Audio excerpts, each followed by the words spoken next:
Hello viewers. आज की इस वीडियो में हम देखेंगे कि म्यूचुअल फंड्स के कितने टाइप्स होते हैं और कौन से टाइप आपके लिए बेस्ट है। ये भी आज हम इस वीडियो में देखेंगे ताकि आप इजीली इन्वेस्ट कर सको म्यूचुअल फंड्स में। बेसिकली 5 तरह के म्यूचुअल फंड्स होते हैं: equity funds, date funds, hybrid funds या बैलेंस्ड फंड्स, ईएलएसएस और ईटीएफ्स। ये 5 तरीके के म्यूचुअल फंड्स होते हैं। तो सबसे पहले हम बात कर लेते हैं इक्विटी फंड्स की। इक्विटी फंड्स वो म्यूचुअल फंड्स होते हैं जिसमें एक्सक्लूसिवली आपका सारा पैसा स्टॉक्स में लगाया जाता है। जो आपके इंडेक्स में स्टॉक्स रहते हैं उनमें आपका पैसा लगाया जाता है। ये मैंने रेफरेंस के लिए आपके लिए एक इक्विटी फंड खोल के रखा हुआ है आपको दिखाने के लिए कि ये देखो, इक्विटी में इसमें लगे हुए हैं 96% पैसा, और अदर्स में जो रहते हैं वो वो गवर्नमेंट के बॉन्ड्स वगैरह रहते हैं जो कि बिल्कुल 4% के आते हैं। जो इक्विटी फंड्स हैं ये बहुत ज़्यादा वॉलेटाइल माने जाते हैं, इसलिए क्योंकि इनका सारा पैसा जो इस इन फंड्स का सारा पैसा लगता है वो लगता है स्टॉक्स में। आपको पता ही है कि स्टॉक्स फ्लक्चुएट करते रहते हैं, लेकिन इनका सबसे बड़ा एडवांटेज ये होता है कि इनमें रिटर्न्स बहुत हाई आने लग जाते हैं टाइम के साथ। इनका साल 2 साल 3 साल तक तो आपके बहुत नॉमिनल से रिटर्न्स आते रहेंगे, लेकिन उसके बाद आपके रिटर्न्स अच्छे होने लग जाएंगे क्योंकि ये सिंपल इंटरेस्ट पे नहीं, कंपाउंड इंटरेस्ट पे चलता है। मतलब जो पहले साल आए आपका, मान लो आपने 1,000 रुपया लगाया और 12,000 रुपये आपके साल के चले गए। जैसे मैंने आपको बोला कि साल में यूजुअली नहीं बढ़ते हैं, थोड़े बहुत बढ़ेंगे। अगर 1,000 रुपया भी बढ़ गया आपका, 12 के मान लो 13,000 रुपये हो गए, तो वो 13,000 अगले साल के प्रिंसिपल की तरह एक्ट करेगा। मतलब साल का 13,000 हो गया और अगले साल अ, की स्टार्टिंग में 13,000 प्लस 1,000 ऐसे स्टार्ट होगा। वो 1,000 जो आपका इंटरेस्ट बना है वो अलग से काउंट नहीं होगा, जैसे सिंपल इंटरेस्ट में होता है वैसा नहीं होगा। ये साथ के साथ जुड़ता रहेगा, इंटरेस्ट प्लस आपकी बेसिक कैपिटल, वो नया प्रिंसिपल बनेगा। ये कम ये म्यूचुअल फंड्स का सबसे बड़ा बेनिफिट ये होता है। आपको रिटर्न दिखाने के लिए यहाँ पे सिप की रिटर्न्स, जैसे ये देखो, एक साल में आपने 1,000 रुपये लगाए और यहाँ पे उसकी वैल्यू बन गई 12,793 रुपये, 12,793। जैसे कि मैंने आपको बताया ही था कि साल में नहीं बढ़ते हैं। अभी 5 साल का रिटर्न देखते हैं हम कितने हो गए। अब 5 साल के रिटर्न में देखो, 60,000 आपने इन्वेस्ट करा था और आपके बन गए हैं ऑलमोस्ट अराउंड 95,000। मतलब पूरे 35,000 का आपको फायदा हो रहा है इक्विटी फंड्स में। इक्विटी फंड्स में भी 2-3 तरह के इक्विटी फंड्स होते हैं। जैसे एक डेडिकेटेड होता है लार्ज कैप्स में, जिसमें मतलब बड़े-बड़े स्टॉक्स में इन्वेस्ट करते हैं। एक होता है मिड कैप में, जो मिड रेंज के स्टॉक्स में इन्वेस्ट होते हैं, और एक होता है स्मॉल कैप जिसमें बिल्कुल छोटे-छोटे स्टॉक्स में इन्वेस्ट करते हैं। वो बहुत वॉलेटाइल होते हैं जो स्मॉल कैप स्टॉक्स में इन्वेस्ट होते हैं। उनमें रिटर्न भी बहुत ज़्यादा अच्छा मिलता है, लेकिन अगर वो डूब जाएँ तो आपका पैसा गया। ये आपको ध्यान रखना होगा। आप अपने फंड मैनेजर से बात करके ही ऐसे इन्वेस्ट कीजिएगा।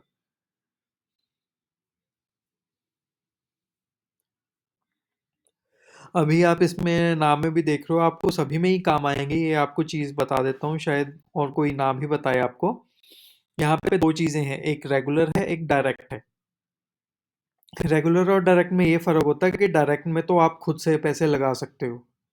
आप खुद ही अपना फ़ोलियो क्रिएट करोगे, आप खुद ही अपना फंड ढूँढोगे और उसमें पैसा लगा दोगे। और जो रेगुलर फंड होता है, ये आप किसी के थ्रू लगाओगे। किसी भी कंपनी के थ्रू, जैसे जैसे आप बैंक में चले गए और आपने उनके थ्रू लगा लिया, या कोई आपका फ्रेंड है या कोई भी अलग से ब्रोकर है, आपने उनके थ्रू लगा लिया, तो आपको मिलेगा रेगुलर में। तो रेगुलर में क्या होता है, आपके रिटर्न्स कम हो जाते हैं क्योंकि वो एक हर हर साल टू साल या आपके हर मंथ टू मंथ आपके पैसे काटते रहेंगे, डिडक्ट करते रहेंगे, तो आपको इतना ज़्यादा बेनिफिट नहीं मिलेगा। तो मैं तो आपको यही एडवाइस करूंगा कि आप थोड़ा सर्च करके खुद से ही इन्वेस्ट करो और डायरेक्ट प्लान में ही इन्वेस्ट करना। ऑलराइट, एक तो ये चीज हो गई। दूसरी चीज, ये देखो यहाँ पे आपको दो चीजें दिख रही होंगी, एक ग्रोथ और एक दिख रही है IDCW। इनमें क्या डिफरेंस होता है? इनमें बेसिक डिफरेंस यही होता है, जो ग्रोथ प्लान है, ग्रोथ प्लान में क्या होता है, ग्रोथ प्लान में क्या होता है आपको पता ही है, जैसे स्टॉक्स हैं, स्टॉक्स आपको डिविडेंड देते हैं, तो जो डिविडेंड होता है वो डायरेक्टली क्रेडिट हो जाता है आपके बैंक अकाउंट में। ठीक है, वैसे ही म्यूचुअल फंड्स में भी आपको डिविडेंड मिलता है। उसमें दो ऑप्शंस होती हैं डिविडेंड में, एक तो होती है IDCW की और एक होती है ग्रोथ की। IDCW को ही डिविडेंड बोलते हैं, लेकिन सेबी ने इसका नाम IDCW रख दिया था इसमें म्यूचुअल फंड्स में। तो इसमें क्या होता है, IDCW की ऑप्शन में ये होता है कि जो डिविडेंड इसमें आ रहा होगा म्यूचुअल फंड्स में, वो आपका बैंक अकाउंट में आ जाए। लेकिन ग्रोथ में क्या होता है, ग्रोथ में आपका पैसा बीच में ही सर्कुलेट होता रहेगा, वो कैपिटल में ही इंक्लूड होता रहेगा और वो बढ़ता रहेगा। ठीक है, ये बेसिक डिफरेंस है इन दोनों में। ठीक है, तो ये तो हो गई हमारी बात इक्विटी फंड की। अब इसको कर देते हैं बंद, और हमारी अगली ऑप्शन पे चलते हैं, जो है डेट फंड्स। डेट फंड्स क्या होते हैं? इनमें पैसा इक्विटी में ना लगा के, मतलब स्टॉक्स में ना लगा के, गवर्नमेंट बॉन्ड्स में लगाया जाता है। ठीक है, मैं आपको ये देखो, एक गवर्नमेंट बॉन्ड्स में लगा हुआ है अपना 97% पैसा। ये जो 2.78 है ये भी नॉन रिसीवेबल TREPs, देखो ये सारा उसी में लगा हुआ है।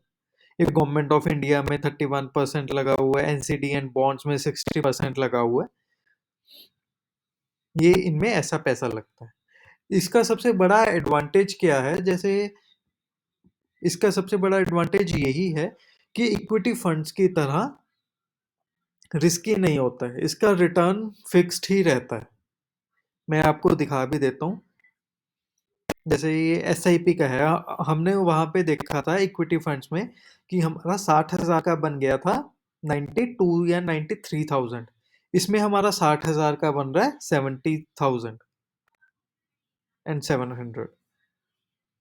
तो ये बेसिक डिफरेंस है, इसमें रिटर्न भी कम हो गया लेकिन रिस्क भी कम है।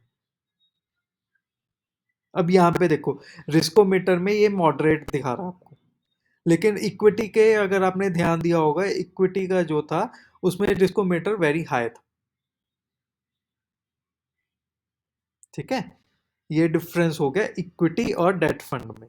इसमें भी यही ऑप्शंस आती हैं, रेगुलर में भी लगा सकते हो, आप डायरेक्ट में भी लगा सकते हो, इस IDCW में भी और ग्रोथ में भी।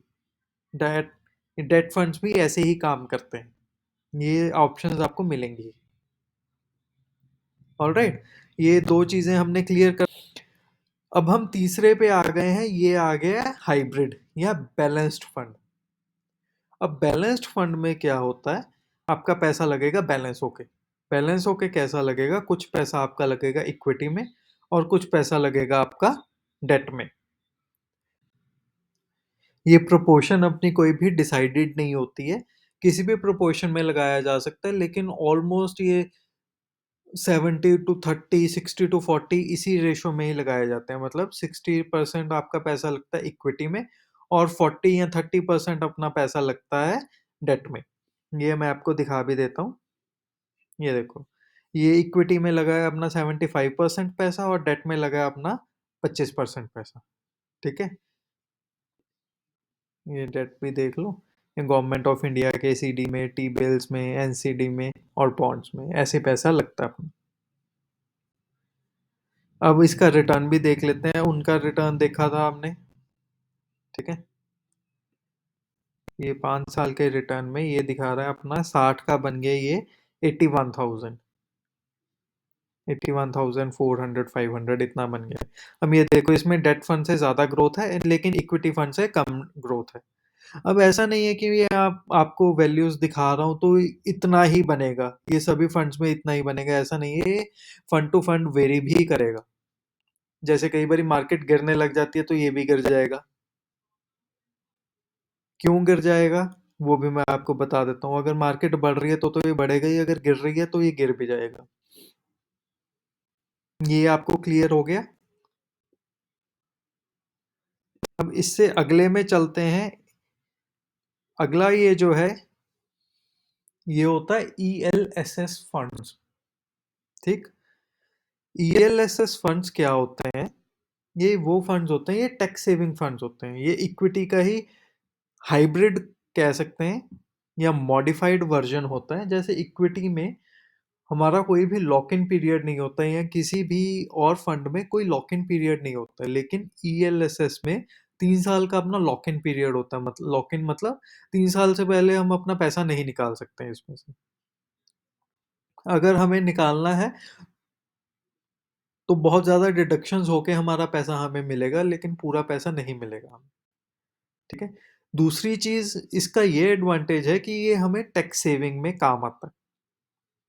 मतलब अगर आपने पैसा लगाया हुआ है और आपका कैपिटल पे इंटरेस्ट है जो, वो लाख रुपए से ऊपर आ रहा है साल का। अगर आपका इंटरेस्ट है जो, वो साल में 1 लाख से ऊपर आ रहा है तो आपको कोई टैक्स भी नहीं लगेगा, जो कि इक्विटीज में लगता है, डेट फंड में भी लगता है, हाइब्रिड में भी लगता है, इन सब में लगता है, लेकिन ईएलएसएस में नहीं लगता। ये लेकिन आपको ध्यान रखना है, ये साल की बात कर रहा हूं मैं। ठीक है? रिटर्न्स इसके ऑलमोस्ट सेम ही रहेंगे इक्विटी फंड जैसे। ये मैं आपको दिखा देता हूँ। पहले आप इसमें देख लो कि यहाँ पे कहाँ पे इन्वेस्टेड होते हैं। ये देखो 96% आपका लगा हुआ है, इक्विटी में ही लगा हुआ है। ठीक है? और 3.5% लगा हुआ है अपना डेट में। अब इसका रिटर्न देख लेते हैं एक बारी।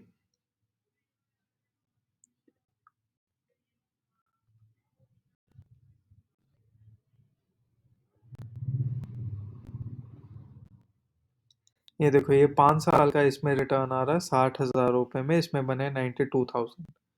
तो ऑलमोस्ट इक्विटी के आसपास ही चल रहे हैं। उसमें इक्विटी में आई गेस 96,000 बने थे, लेकिन इसमें बने हैं अपने 92,000। इतना मैंने आपको पहले ही बोला, फ्लक्चुएट करता रहता है। ठीक है? फंड टू फंड वेरी करेगा, इतना चल रहा है। ठीक है? तो ये हो गया हमारा ईएलएसएस। अब आखिरी टाइप है, वो है अपनी ईटीएफ्स की। ईटीएफ्स इन सारे फंड से कैसे अलग है? एक तो ईटीएफ आप किसी भी म्यूचुअल फंड की वेबसाइट से नहीं लगा सकते हो। इनको आपको स्टॉक मार्केट में आपका डीमैट अकाउंट होना चाहिए, वहां से आप ईटीएफ लगा सकते हो। ठीक है? ईटीएफ क्या होता है? ईटीएफ्स में भी पैसा तो आपका स्टॉक मार्केट में ही लगता है, लेकिन आपको लगाना डीमैट अकाउंट से ही होगा। ये देखो, मैं आपको दिखा देता हूँ। इसमें भी इक्विटीज में ही पैसा लगता है ज्यादा। ये सारी इक्विटी में 99% आपका इक्विटी में लगा हुआ पैसा। इसके रिटर्न देख लेते हैं। रिटर्न इसमें आ रहा है 60 के मिल रहे हैं, अराउंड 84,000। ये फंड्स पे भी फंड टू फंड वेरी करता है। हम ऐसे जज नहीं कर सकते हैं कि कौन सा स्टॉक कब गिर जाएगा, कौन सा अच्छा स्टॉक परफॉर्म कर जाएगा, क्योंकि स्टॉक्स तो देखो इसमें सभी अच्छे ही हैं। तभी ऐसा बोला जाता है कि म्यूचुअल फंड्स में आप इन्वेस्टेड रहो। 5 से 7 साल बाद आपको बहुत ज़्यादा अच्छे रिटर्न्स मिलने लगेंगे, लेकिन ये पेशेंस की गेम है, आपको पेशेंस रख के ही चलना पड़ेगा इसमें। और स्टार्ट जब भी करोगे म्यूचुअल फंड्स में, तो एटलीस्ट स्टार्ट करना 1500-2000 से स्टार्ट करना, क्योंकि ये जो कैपिटल है आपकी लगातार 7 साल तक जाएगी। अगर यही आप, मैं मानता हूँ कि कईयों के पास बजट कम हो सकता है, बहुत सारे लोगों का, लेकिन फिर भी मैं आपको यही बोलूंगा कि 500 में मत करना। मिनिमम वैल्यू 500 की होती है कि 500 लगाना ही होता है, तो 500 में नहीं करना है, थोड़ा बढ़ा के करना तो फायदे में रहोगे। इवेंचुअली आपको बहुत ज़्यादा फायदा मिलेगा। ठीक है? अब इन सब का आप डिफरेंस तो बेसिक समझ ही गए होगे। जो इक्विटी फंड्स है वो स्टॉक्स में लगाते हैं, वोलेटाइल रहते हैं। डेट फंड्स रहते हैं वो गवर्नमेंट बॉन्ड्स में लगाते हैं, या गवर्नमेंट स्कीम्स में लगाते हैं, टी बिल्स में लगाते हैं। ठीक है? तीसरा हो गया बैलेंस्ड फंड, जो इक्विटी में भी लगाते हैं और डेट में भी लगाते हैं। ईएलएसएस हो गया अपना। ईएलएसएस क्या करता है ये टैक्स सेविंग है।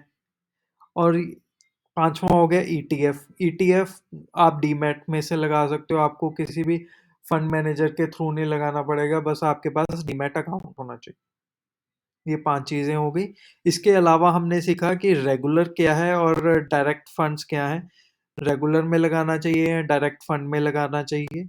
इसके अलावा चीज़ हमने और सीखी थी कि ये ग्रोथ फंड लेना चाहिए या हमें आईडीसीडब्ल्यू लेना चाहिए, इसमें हमें क्या बेनिफिट्स हैं। एक मैं अलग से वीडियो बना दूंगा जिसमें मैं 2 चीज़ें और समझाऊंगा आपको। एक एक्सपेंस रेशो क्या होती है और एक नैव्स क्या होते हैं, नेट एसेट वैल्यू। ये 2 चीज़ें मैं उसमें कवर कर दूंगा, ठीक है? और भी कोई भी चीज़ रह गई होगी आप मेरे को कमेंट बॉक्स में भी बता सकते हो, मैं वो भी ऐड ऑन कर दूंगा, या मेरे दिमाग में कोई भी और चीज़ आएगी तो वो भी मैं उसमें ऐड करके आपको बता दूंगा। ऑलराइट, तो अभी के लिए हम रैप अप करते हैं। आप प्लीज़ मेरे को एडवाइस करते रहा करो कि मैं सही जा रहा हूँ या नहीं जा रहा हूँ, ताकि कैसे इम्प्रूव कर सकूँ मैं अपने आप को, ठीक है? अगली वीडियो में मैं कैसे अपने आप को बेटर कर सकूँ। तो अभी के लिए रैप अप करते हैं। Thank you so much for watching.